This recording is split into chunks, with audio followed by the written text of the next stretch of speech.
भाई एआई ने ना आईबीएम के खेल लगा दिए।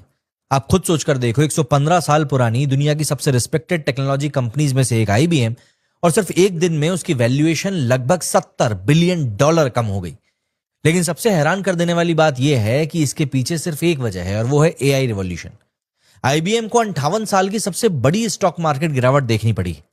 कंपनी के स्टॉक एक दिन में ही करीब 25% टूट गए एंड इन्वेस्टर्स ने पैनिक में शेयर्स बेचना शुरू कर दिए। लेकिन सवाल यह है कि आखिर यह हुआ क्यों?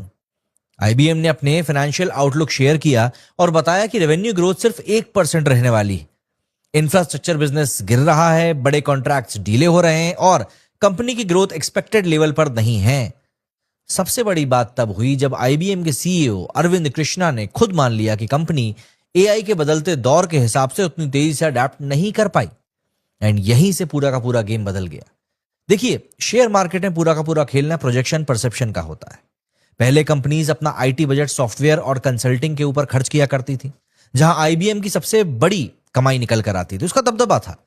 लेकिन एआई के आने के बाद में कंपनीज का फोकस बदल गया।